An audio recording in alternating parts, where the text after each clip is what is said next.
Hello friends, welcome back to our channel. ఈరోజు మరి ఒక మంచి కథతో మీ ముందుకైతే వచ్చేసామండి. ఐ హోప్ ఈ కథ కూడా మీకు చాలా బాగా నచ్చుతుంది అనుకుంటున్నాను. నచ్చితే యాజ్ యూజువల్గా ఒక లైక్ చేయండి. అలాగే మన ఛానల్ని సబ్స్క్రైబ్ చేసుకోవడం అస్సలు మర్చిపోకండి. ఇక లేట్ చేయకుండా కథలోకి వెళ్ళిపోదామా మరి. రోజు నాకన్నా ఒక గంట ముందు నిద్ర లేచే వసుంధర నేను నిద్ర లేచాక కూడా లేవలేకపోయేసరికి రాత్రి వసుంధర పడుకోబోయే ముందు ఒంట్లో కాస్త నీరసంగా ఉందండి అంది కదా. ఎందుకు లేపడం అనుకొని నేను బెడ్ పై నుండి లేచి మొహం కడుక్కొని వరండాలో పడక కుర్చీలో కూర్చొని పేపర్ చదువుతున్నాను.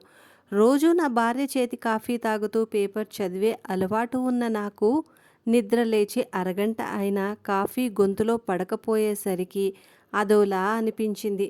అప్పటికే నేను లేచి అరగంట అవ్వడంతో నా భార్య లేచి ఉంటుందని, రోజులాగే కాఫీ తీసుకుని వస్తుందేమోనని గది తలుపు వైపే చూస్తూ కూర్చుండిపోయా.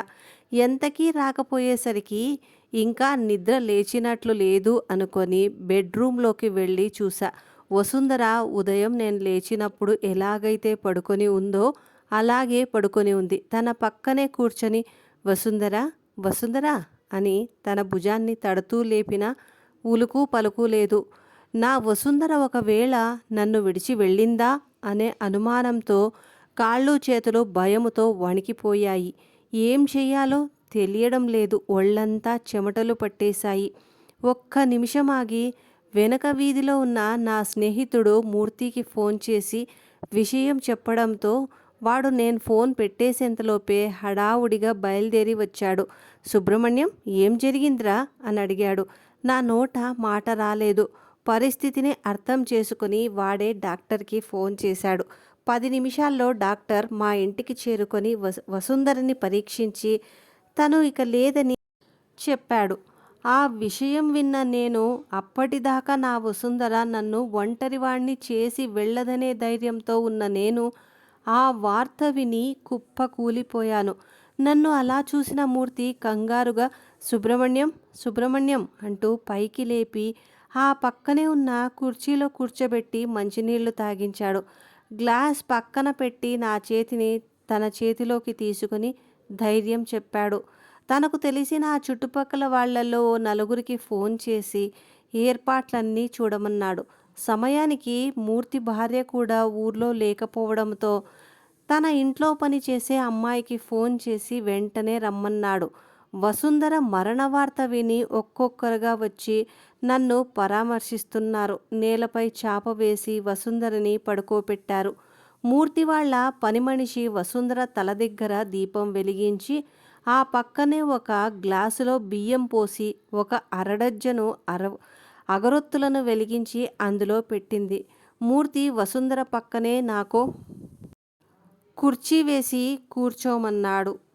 తెలిసిన వాళ్ళు వచ్చి వసుంధరకి దండలు వేస్తున్నారు. అదంతా చూస్తున్న నేను వసుంధర నాకింత అన్యాయం చేసి ఒంటరివాడిని చేసి వెళ్ళడం నీకు న్యాయమా అని అనిపిస్తోంది అని తన వంక దీనంగా చూస్తున్న నాకు అగరవత్తుల నుండి వెలువడుతున్న పొగల మధ్య వసుంధర మొహం చిరునవ్వుతో నిద్రపోతున్న పసిపాపలాగా కనపడింది.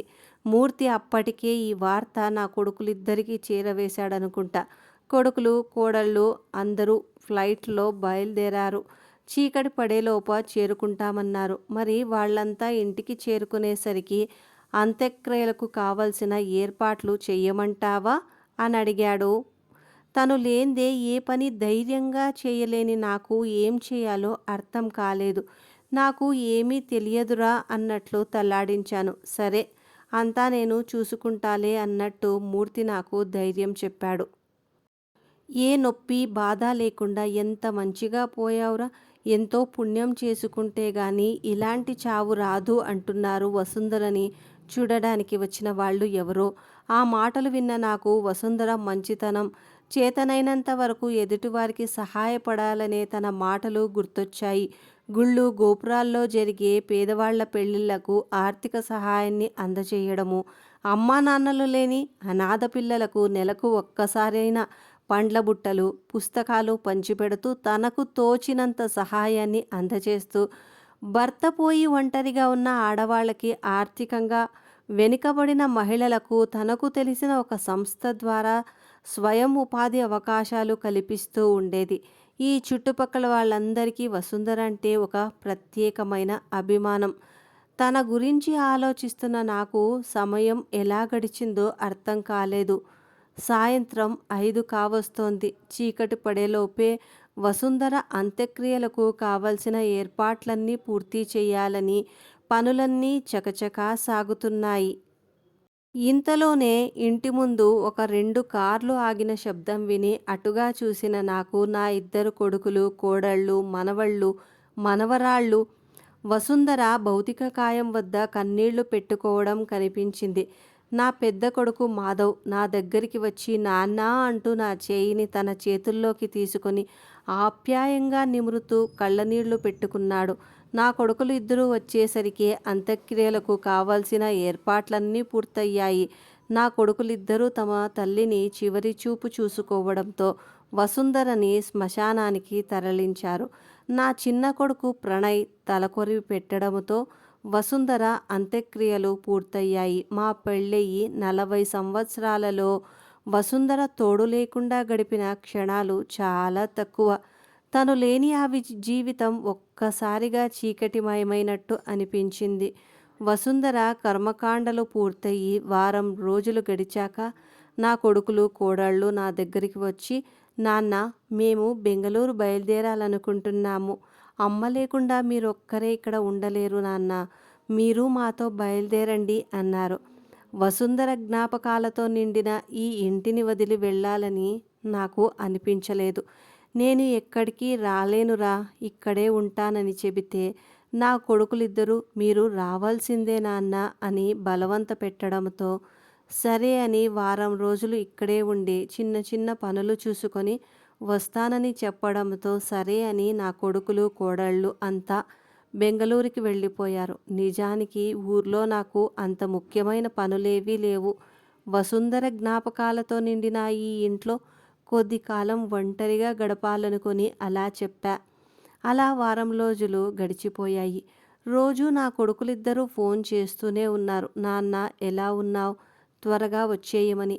వారం గడిచినా నేను వెళ్ళపోయేసరికి నా పెద్ద కొడుకు మాధవ్ మీరు ఈ ఇంటిని వదిలి వస్తారనే నమ్మకం లేక నేనే మిమ్మల్ని తీసుకెళదామని వచ్చానని చెప్పి నా బట్టల్ని ఒక సూట్ కేస్ సర్ది ఇంటికి తాళం వేసి నన్ను బెంగళూరుకి తీసుకెళ్ళాడు. మాధవ్ ఇంజనీరింగ్ పూర్తి చేసి బెంగళూరులోని ఒక పెద్ద కంపెనీలో సాఫ్ట్వేర్ ఇంజనీర్గా ఉద్యోగం చేస్తున్నాడు. మాధవ్ భార్య రమ్య ఒక ప్రైవేట్ కాలేజీలో లెక్చరర్గా పనిచేస్తోంది. ఇద్దరూ ఉద్యోగాలకు వెళ్ళేవారే. ఇద్దరూ ఆఫీసులకు వెళ్ళే సమయంలో పిల్లల్ని స్కూల్లో దించి వెళ్తారు. వాళ్ళంతా వెళ్ళిపోయాక ఇంట్లో ఒక్కడినే ఉండాలంటే చాలా బోర్గా అనిపించింది. ఊరు మారిన వసుంధర జ్ఞాపకాలు నన్ను వదల్లేదు.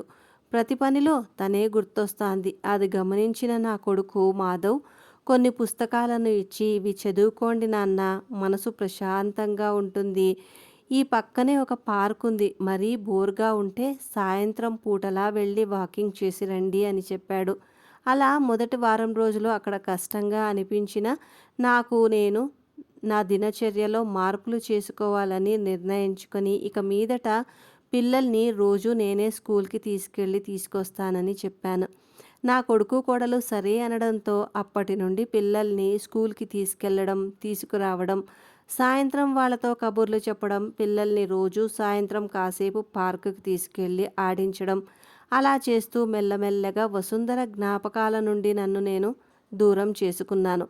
మాధవ్ పిల్లలిద్దరూ తాతయ్య తాతయ్య అంటూ స్కూల్ నుండి వచ్చాక ఎక్కువ సమయం నాతో గడిపేవారు. అలా కొంతకాలానికి మరో కొత్త జీవితానికి అలవాటు పడ్డ నేను బెంగళూరులోనే ఓ కంపెనీకి టీమ్ లీడర్గా పనిచేస్తున్న నా చిన్న కొడుకు ప్రణయ్ కొన్ని రోజులు మా ఇంట్లో ఉండడానికి రమ్మని పిలవడంతో సరే అని వెళ్ళాను.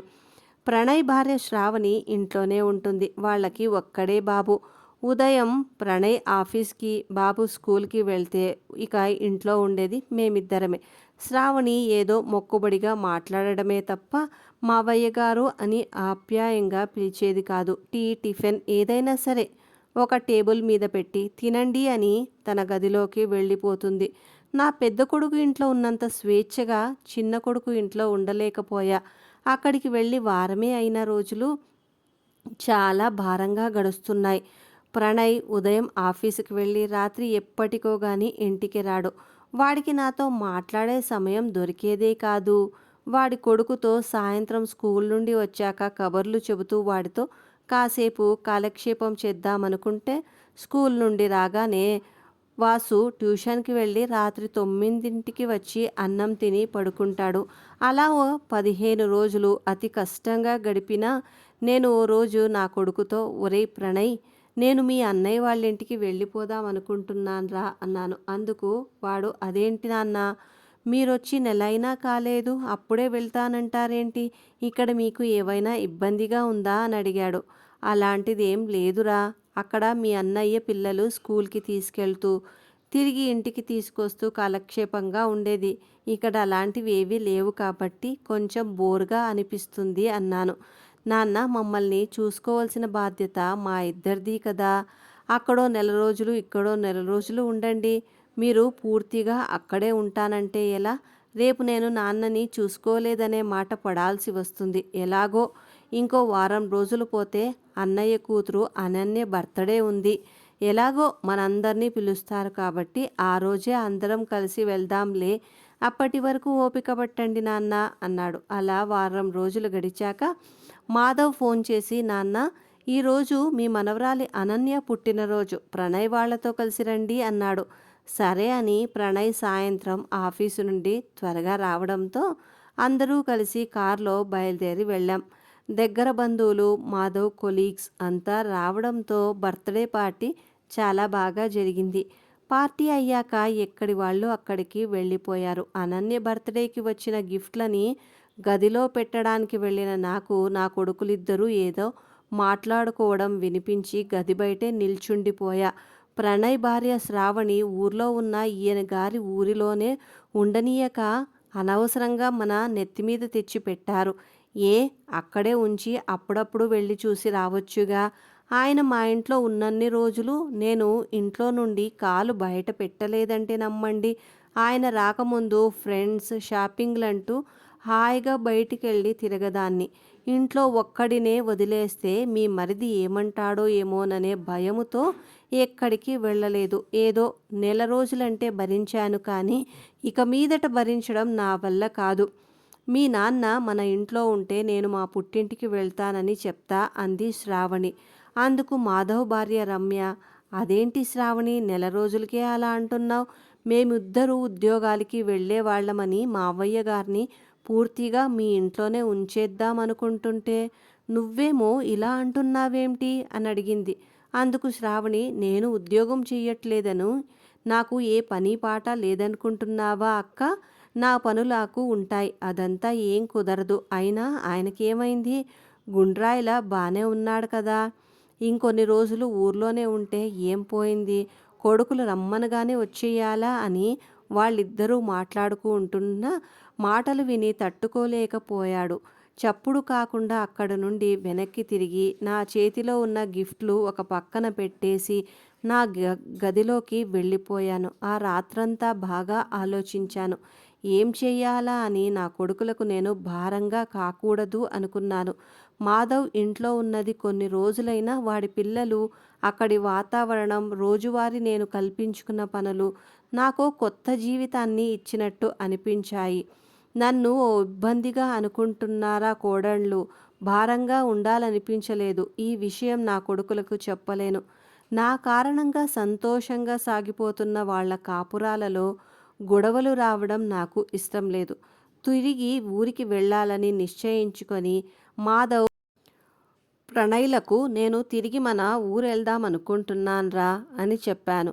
అక్కడ నువ్వొక్కడివే ఉండలేవుగా నాన్న, నిన్ను ఇక్కడికి రమ్మన్నది అన్నాడు మాధవ్. నిజమేరా, మీరంతా ఆఫీసుకి వెళ్తుంటే ఇంట్లో నేనొక్కడినే ఉండలేకపోతున్నాను. మన ఊర్లో ఏదైనా కోచింగ్ సెంటర్ స్టార్ట్ చేయాలి అనుకుంటున్నానని చెప్పాను. కోచింగ్ సెంటరా? ఈ వయసులో ఇవన్నీ ఎందుకు? హాయిగా కాలక్షేపం చెయ్యక అన్నారు. ఊరికే కాలక్షేపం చేసి విలువైన సమయాన్ని వృధా చేసుకోవడం ఎందుకురా? ఒంట్లో ఓపిక ఉంది, నలుగురికి పంచే విషయ పరిజ్ఞానం ఉంది, లెక్కల మాస్టర్గా పనిచేసిన అనుభవంతో కాంపిటేటివ్ ఎగ్జామ్స్కి ప్రిపేర్ అయ్యే వాళ్ళకి మ్యాథ్స్లో మెలకువలు నేర్పిద్దామనుకుంటున్నాను. దాంతో నాకు ఒంటరిగా ఉంటున్నాననే భావన లేకుండా కాలక్షేపంగా ఉంటుందని నా కొడుకులిద్దరికీ నచ్చజెప్పి ఊరికి బయలుదేరాను. ఊరికి వెళ్ళిన ఆ మరుసటి రోజే మూర్తికి ఫోన్ చేసి రమ్మన్నాను. వాడొచ్చాక విషయం చెప్పాను. వాడు రిటైర్డ్ అయ్యాక ఖాళీగానే ఉంటున్నాడు కాబట్టి నా వంతు సహాయం చేస్తానని చెప్పాడు. బయట ఎక్కడో ఎందుకురా అని ఇంట్లోనే అందుకు కావాల్సిన ఏర్పాట్లు చేపించి చిన్నగా కోచింగ్ సెంటర్ ప్రారంభించాను. అక్కడక్కడ చిన్న ఫ్లెక్సీలు పెట్టించడంతో తక్కువ టైంలోనే విషయం తెలిసి 30 మంది దాకా జాయిన్ అయ్యారు. మార్నింగ్, ఈవినింగ్ వేర్వేరు బ్యాచ్లు పెట్టడంతో మధ్యాహ్నం అంతా విశ్రాంతి తీసుకోవడానికి సమయం దొరికేది. నాకు తోడుగా ఉండడానికి తెలిసిన వాళ్ళ ద్వారా ఓ భార్యాభర్తలిద్దరిని పనిలో పెట్టుకున్నాను. వాళ్ళిద్దరూ ఇంటిని చూసుకుంటూ, వంట చేసి పెట్టి సమయానికి నాకు కావాల్సినవి దగ్గరుండి చూసుకుంటున్నారు. ఏదైనా ఆపద వస్తే నా స్నేహితుడు మూర్తి పక్కనే ఉన్నాడన్న ధైర్యం. ఏదైతేనేం పిల్లలకు భారం కాకుండా హాయిగా కాలం గడుపుతున్నాను. ఇంతటితో ఈ కథ సమాప్తం. మీకు నచ్చుంటే లైక్ చేసి మీ ఫ్రెండ్స్ అండ్ ఫ్యామిలీకి కూడా షేర్ చేయండి. మన ఛానల్ని సబ్స్క్రైబ్ చేసుకోవడం అస్సలు మర్చిపోకండి. ధన్యవాదాలండి.